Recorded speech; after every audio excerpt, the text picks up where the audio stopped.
The events in tonight's episode are real, drawn from history, folklore, and whispered accounts. The Academy's connection to these events exists only in legend, as intended. Before you enter these halls, heed warning. Tonight's chilling tales are not for the faint of heart.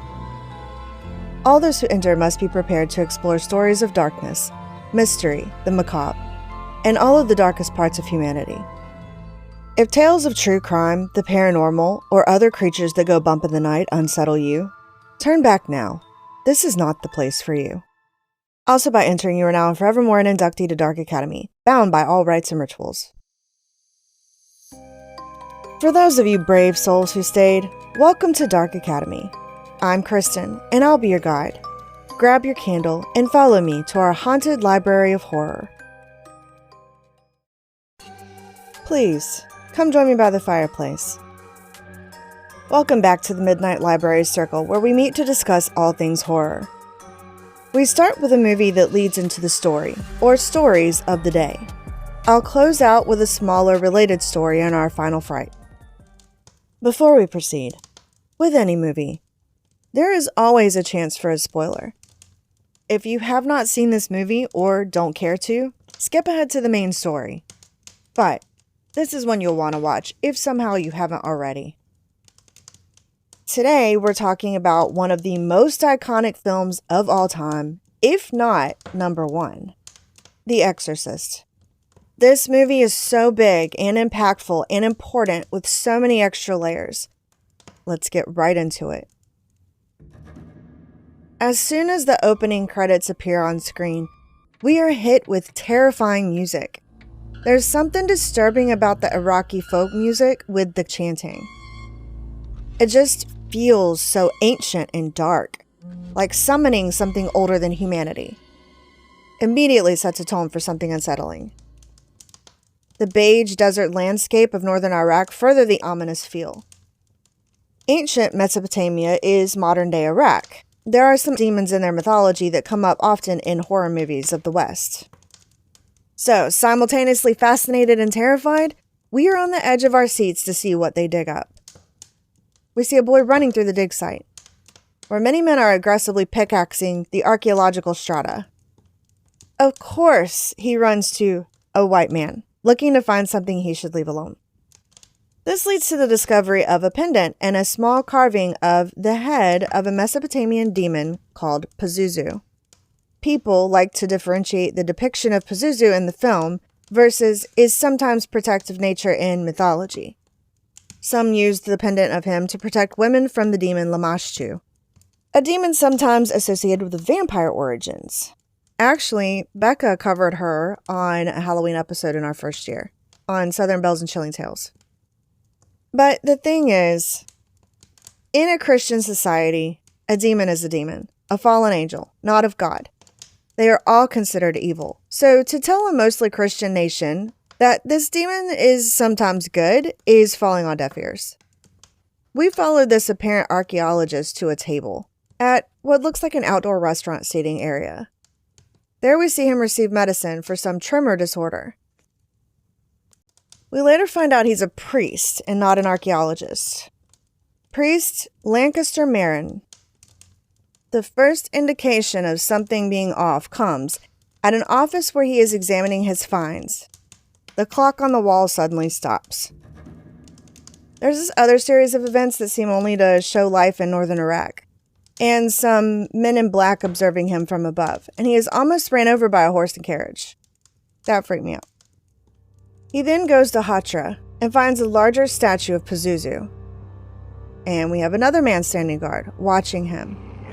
Dogs begin to fight. The music, growls, wind, and zeroing in on the demon statue seems to indicate the demon is causing the violence in the dogs. Something dark is coming. What a great, disturbing opening setup to this movie. It really puts a demonic presence in the forefront of your mind. Now we have a complete tonal shift that brings us over the Atlantic. Though both are present day, Georgetown, Washington, D.C. is a bustling, modern city that couldn't be more different than the ancient sand city we just came from. We are taken to rich people America, at the temporary home of actress Chris McNeil and her 12-year-old daughter Reagan. A series of suspicious activities starts with noises in the attic. It's assumed to be rats. However, we know it's not rats, it's a demon. We know what this movie is about. We're all already getting nervous. This demon that we saw, Pazuzu, he's the demon of southwest winds that brings storms. Chris just closed Reagan's window where a fairly strong wind was coming in. So, are we to believe the demon came in through the window? We're then taken to where Chris is on set, directed by her friend Burke Dennings. Afterwards, she's walking home. It's instantly identifiable with the theme song. Both the song and the walk are very similar to the equally identifiable movie Halloween. Both are iconic. If it wasn't an intentional homage, Carpenter was influenced by this for sure. On this walk, we see nuns, and Chris stopping to spy on a priest named Damian Karras. There almost seems to be this unspoken, almost supernatural connection between Chris and Father Karras throughout the movie. I know Catholics are the ones getting rid of the possessions, but the majority of possession movies involve them. For many of us, those of us who didn't grow up in the church, these movies are our main exposure to Catholic imagery. You can't help but start to relate the imagery itself to the fear. There's something else I noticed. Just how many people Chris has assisting her in all areas of her life. This may amplify the helpless feeling of future events. It's one thing to feel no one is helping you. That's a tragedy. But it's a different kind of tragedy when you have all the help in the world, but no one can help you. We are also introduced to a young, playful, vibrant Reagan. She and Chris seem very close. From this point forward, we get a series of scenes showing the relationship of Chris and Reagan. Reagan seems to idolize her mother. And who wouldn't? It's Ellen Burstyn. We find out about the divorce Chris and Reagan's father are going through, and how he is absent at this point. Chris seems to be attempting to shelter Reagan from it, but Reagan, like most kids, see and hear way more than we parents hope. We also see Father Karras going through his own issues with his mother's age-related health struggles. How difficult it is to deal with his inability to afford better care for her, and his inability to be there for her. He asked for a transfer but was refused. I feel he was resenting his job, but also felt a duty to it. He was torn internally the entire movie. There's this subway scene where a bum asks him for help. He says, "Father, can you help an old altar boy?" We see it's just him and the guy around. Only the two of them heard this. So, going back to the McNeil home in the basement, where we find out the problem of this whole story. The Ouija board. Drop it, people. Leave it alone. But no, Captain Howdy has been summoned. The nice Captain Howdy. Nice for now. That's how they all start. Come see my puppy in my van full of candy. No, Reagan. Later, Reagan starts a curious line of questioning related to her mother's relationship with Burke. Do you like him like Daddy? Are you gonna marry him? Slightly more accusational than inquisitive. Chris denies it and compares liking Burke humorously to liking pizza. She's not marrying Burke or pizza. There's a part where Chris is calling Rome to reach Reagan's father. It's Reagan's birthday, but he hasn't called her. Chris is hot. Hurt my baby? I'll hurt you. I know it seems normal now to hear a woman cussing and saying Jesus Christ during a rant. Maybe not so much to a 70s crowd. People hear someone use the Lord's name in vain, and they start looking for God's wrath to bring down the theater roof. You also can't help but think of the angry pack of dogs when you see Reagan eavesdropping on her mother's angry rant. And here we go, it's starting. Chris wakes up to Reagan sleeping in her bed, because her bed was shaking. Chris doesn't even question this. Like, what? What does that even mean, your bed was shaking? As she gets up, she hears the demon rats in the attic again. Chris goes to check it out herself. No ma'am. I'm gonna wake up the help. That's what they're paid for. And who cut the power for this search to be happening with a small candle? The empty rat trap with cheese still on the buffet tells us it's not rats. Yet, something is moving and making noise in the attic. Turn us around. All I can see is Chris and her little candle. What the heck, Carl? Did you have to sneak up on us like that? And how did that fire get so big? And then we go to the church, where there's a vile defilement of the Mary statue. Pointy, bloody, everything. Just gross, Pazuzu. This is something else that may get people riled up. You know, this is a film, but these people had to actually defile Mary to make this. I'm sure that fed fears of this movie as well. So we get another series of events that show Father Karras going through more troubles with his mother. She ends up dying in her apartment while home alone. His guilt from this affects everything he does from this point forward. So now we're transported back to the house where a fancy schmancy party is going on. Lots of prestigious guests, I'm sure. There's even a priest at this party, Father Dyer. Chris asks about Father Damien Karras. This is where we find out his mother died. We later see Father Dyer and Father Karras are close. Burke is drunk and antagonizing the butler, Carl. Every time there's some form of aggression, I'm reminded of the dogs. It makes me think it's the demon. In this case, I think it was just the spirits. But Burke was on one. I'm surprised Carl lasted as long as he did. Burke is berating him all night while he's just trying to do his job, calling him a Nazi when he's clearly stated he was Swiss. A bigger man than I. At the end of the party, we're left with that core group, the ones who just want to stay a little longer. This was always the best part of parties for me. But Reagan wakes up, comes downstairs, tells everyone they're gonna die, then pees on the floor. It could just be sleepwalking, but wow. Chris puts Reagan back to bed after a bath. She asks her mom what's wrong with her. As soon as Chris leaves, Reagan cries out. Her bed was shaking again. After the party, Father Dyer takes a stolen bottle of scotch to Father Damien, saying he stole it to save the college president from himself. He was doing him a favor. This is a pretty funny interaction between them. Are these priests intentionally naughty, or is this normal priest behavior? Then we get a sequence of events where Chris is taking Reagan to the doctors. They run all sorts of tests, some excruciating to watch. This is also when things with Reagan really start to escalate. She starts convulsing in bed, supernaturally, thrown in the air, being extremely vulgar. Eyes rolling white, a huge bulge in the neck. It's like the demon is too powerful for this body and randomly tries to get out, but it seems like they have the most power while in this body. Just obviously not meant for this world. And I'm so sorry, but it was kind of funny when she slapped the doctor. Scary Movie spoofing this movie sort of ruined some of the exorcism parts for me. These doctors gaslight after gaslight Chris's concerns. But ultimately, all tests came back negative. Then we find out Burke died, found at the bottom of a long stone staircase just outside the house, specifically right outside Reagan's window. We find out later his head was curiously turned around backwards.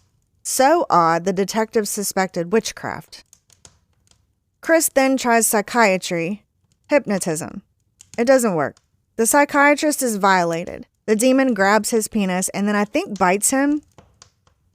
A whole panel of doctors then call a meeting to tell her to try an exorcism for the placebo effect. Basically, this is all in Reagan's head. All the physical things happening, the bed shaking, her being thrust out of bed, etc. in Reagan's head. I myself have been minimized like this by doctors. It's not fun. One of the doctors said Reagan may have gained some religious belief. Chris says no. Obviously, they have no practicing religion. So, she was shocked when she found a crucifix under Reagan's pillow. She asked everyone in the house about it. They all said it wasn't them who gave it to her.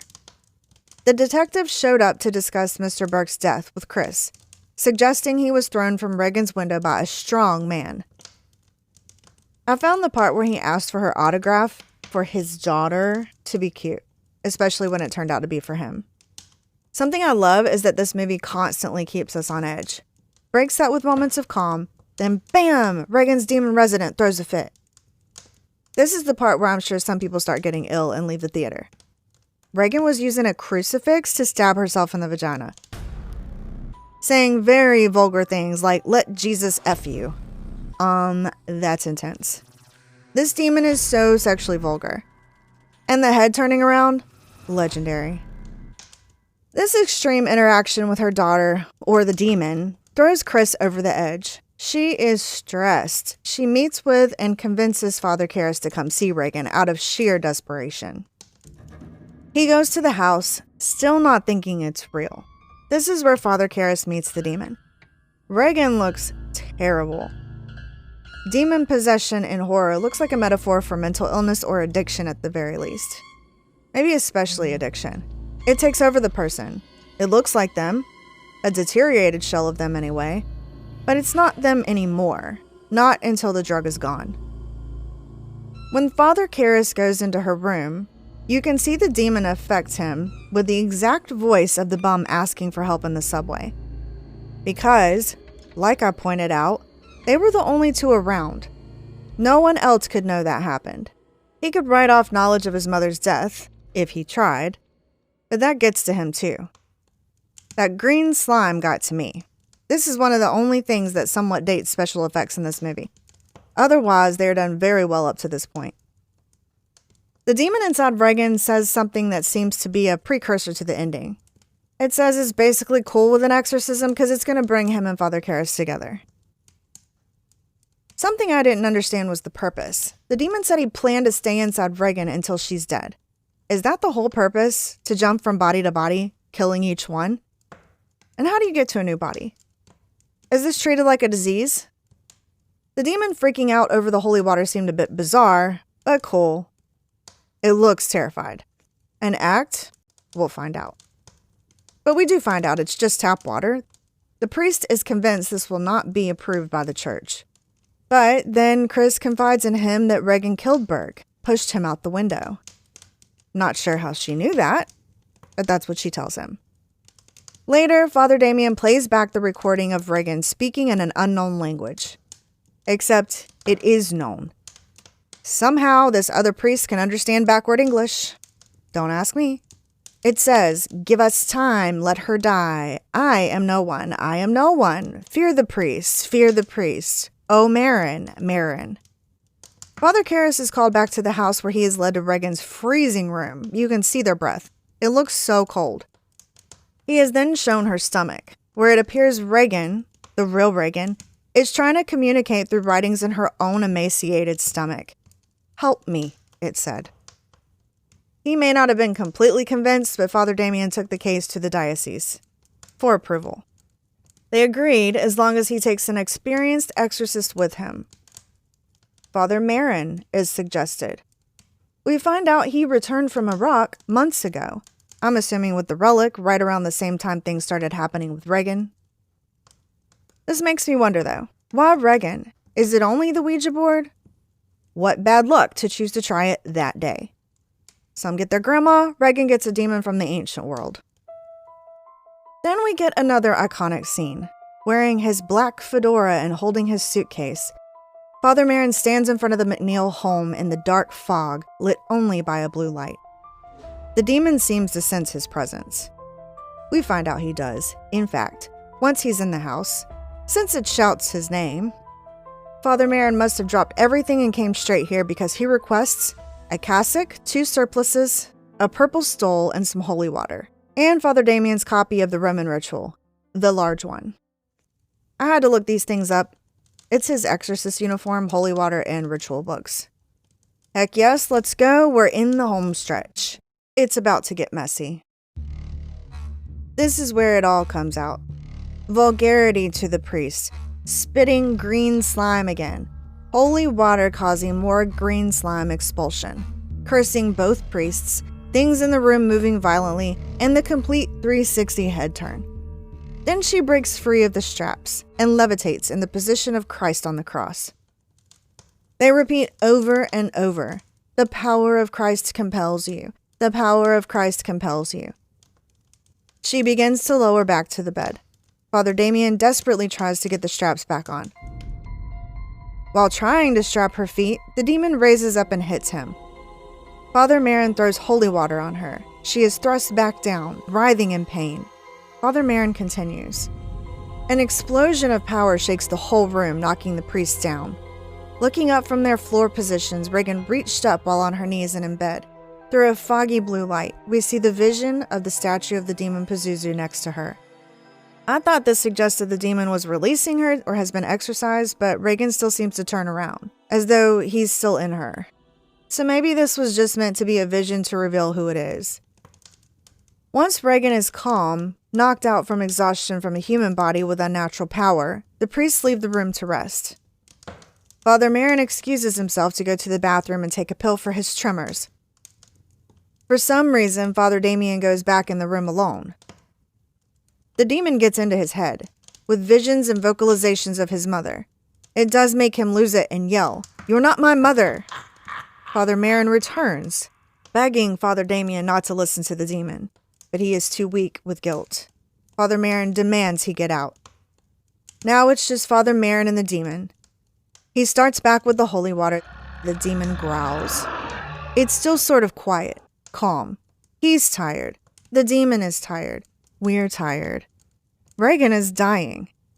Father Damien is downstairs, calming down, when a desperate Chris comes in asking if it's over, if Reagan will die.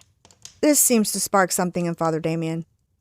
He gets up, walks back upstairs. There's a ring at the door. Chris answers it to the detective. Damien comes back into Reagan's room, to her just sitting up at the bottom corner of the bed, looking in curiosity at Father Merrin slumped over the bed. Holy water poured out of the bottle he dropped on the floor. He appears dead. Father Karras tries desperately to perform some aggressive 1970s form of CPR, but he's gone. The demon, still sitting calmly in the corner, starts laughing. Father Damien loses it, lunges at Reagan, punches her, strangles her. Like, do you forget that's a little girl in there? He tells the demon to come into him instead. "Take me," he said. The demon rips off his necklace, then enters Father Damien. The demon comes through him and looks to want to kill Reagan. The priest pushes through and sacrifices himself to save her. He jumps out the window, falling down the same steps Burke did, dying in the same way. So, is it over? We see that Reagan is Reagan again, pleading for her mother. The detective and Chris run into the room. He sees the window broken, Father Damien dead at the bottom of the stairs, and Father Merrin dead on the floor. He looks in wonder at Reagan. Father Dyer rushes to Father Damien's side at the bottom of the stairs. He isn't dead yet. He tries to get him to give his confession. We cut to Chris getting ready to move out of the house. Sharon is not coming. She hands Chris a pendant she found in Reagan's room. It was the same Pazuzu pendant Father Merrin found in a rock. Don't take it, Chris. But, not knowing what it is, she does. In a scene outside where Father Dyer has come to see Chris, we find out Reagan doesn't remember any of it. But she must remember something because the sight of the priest's clerical collar makes her kiss Dyer on the cheek, almost as a thank you. At least a recognition of something safe that saved her. And thankfully, Chris does get rid of the demon pendant, giving it to Father Dyer. Now, go bury that thing deep in the earth, sealed inside something impenetrable.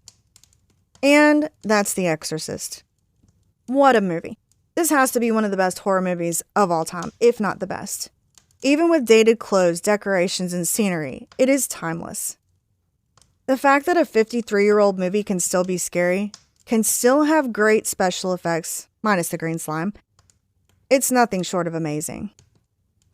Now, something like this seems unimaginable, unreal, especially now.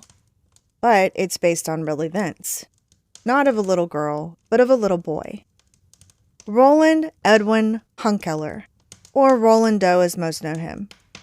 It's one of the most famous alleged possession cases in American history. Mostly because of this movie. Is this a story of possession or mental illness, trauma, hysteria, exaggeration? Let's dive in. Roland was born in 1935 and lived in Cottage City, Maryland, near Washington, D.C. Roland was quiet and somewhat isolated, but he was very close to his Aunt Harriet. She was very interested in spiritualism. She introduced him to the Ouija board. Some think it was the doorway through which an entity entered Roland. Then Harriet died, leaving him with the entity, which I doubt she did on purpose. According to the family, this was the catalyst of the following events. Currently, we have no way to determine the validity of a demon possession, so everything in this story is alleged. I will not keep repeating allegedly.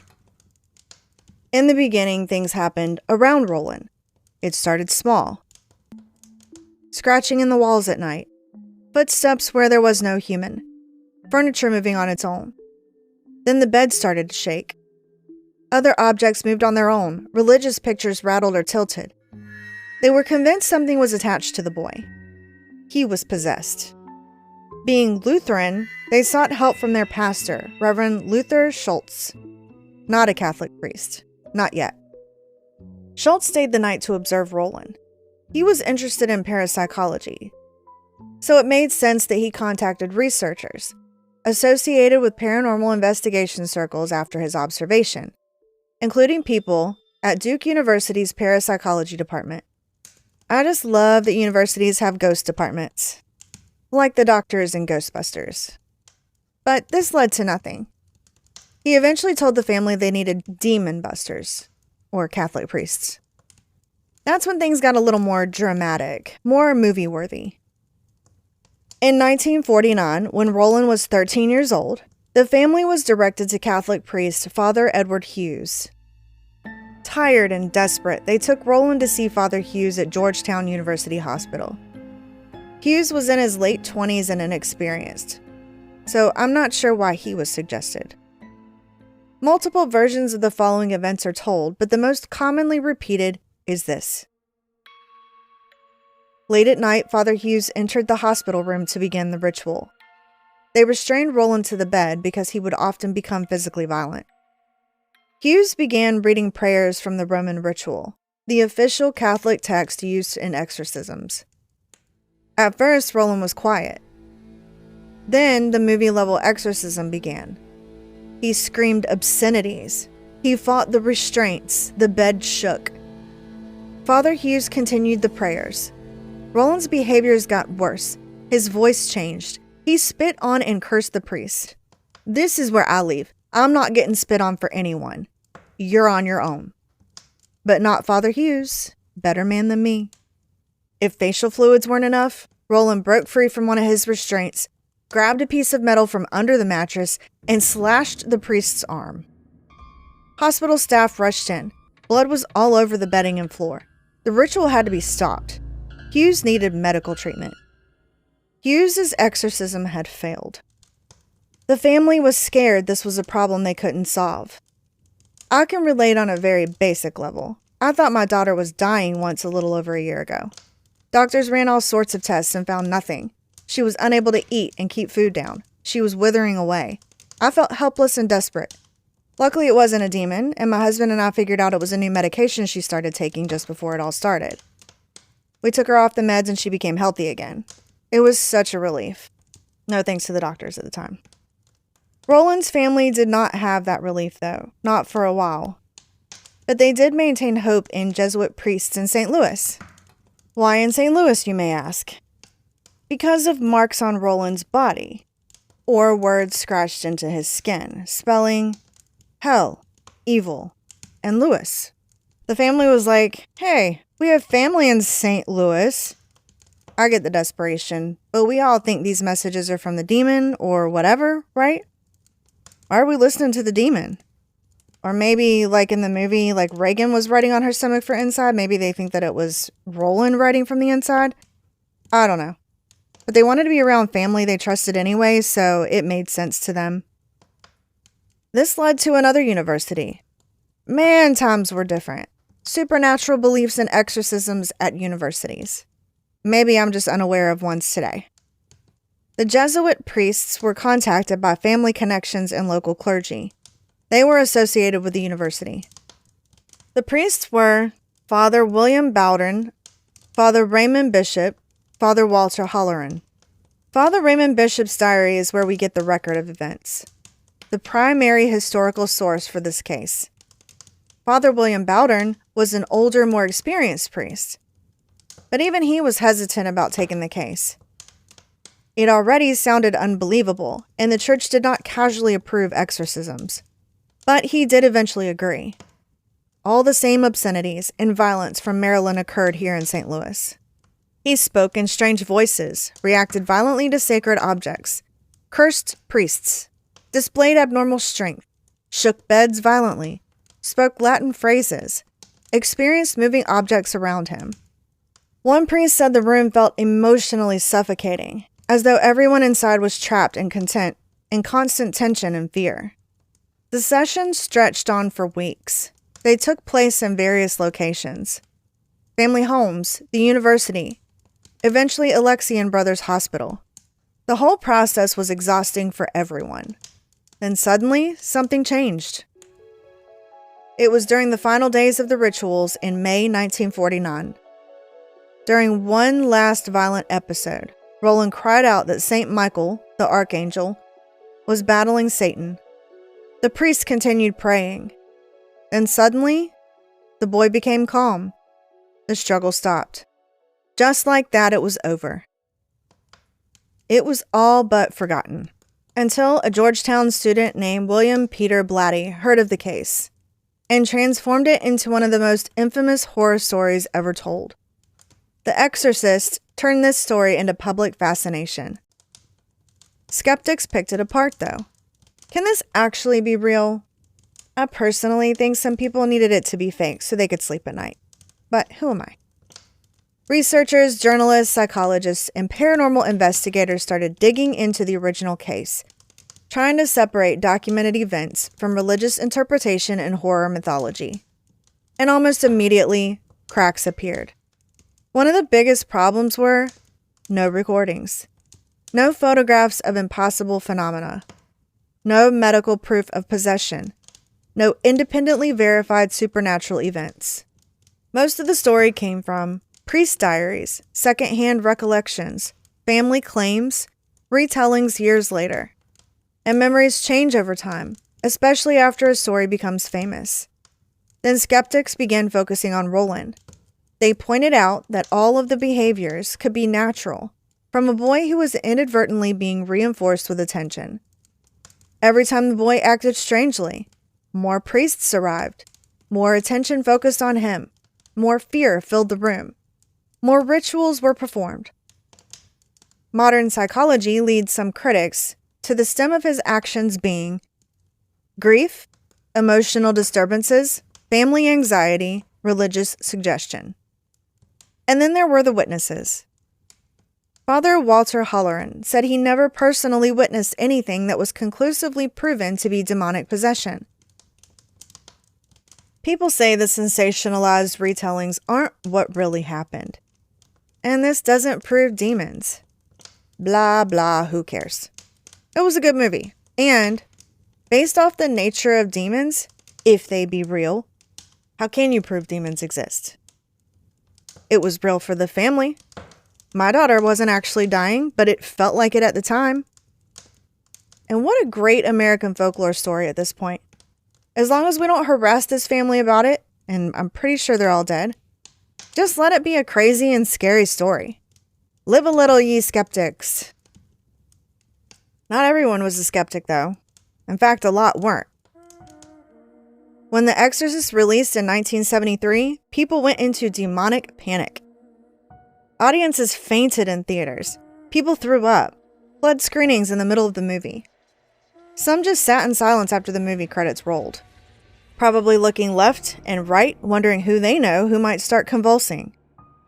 Sure, some of it was studio marketing, but enough people were genuinely disturbed. It was real to them. Possession is so scary because it's something from the inside. To kill it, the host will get hurt too. It takes the call is coming from inside the house to a whole different level. In 1973, horror watchers were different from we are today. They weren't desensitized. They didn't have horrific images all over the place. Religious fears were still very tangible. This was an enemy you can't see or fight off physically. This is a little girl. I mean, we're still terrified of children. You can't desensitize that. Plus, 1970s America was a transformative time. People trusted leadership less and less. Things were getting bleak. Some people turned away from man-led institutions and started looking to God, clutching onto the comfort of religion. God's prayer box fills up fast when times get rough. Spiritual resurgence leads to books about demons and the occult. Talk shows discuss possessions. I know it's a little later, but I love when Gomez Adams calls up Sally Jesse Raphael to find out where Satan worshippers meet. People become obsessed with Ouija boards, which is crazy considering that's how Reagan and Roland became demon hosts. People saw demonic possessions everywhere. Your kid is acting weird? Demon. Heavy metal music? Demonic. Dungeons and Dragons? Demonic. Satan was everywhere. Demonic panic turned into the Satanic Panic of the 1980s. It got so bad that daycares were accused of ritual sacrifices. Teachers were accused of secret cult activity. People thought hidden satanic groups were operating across America.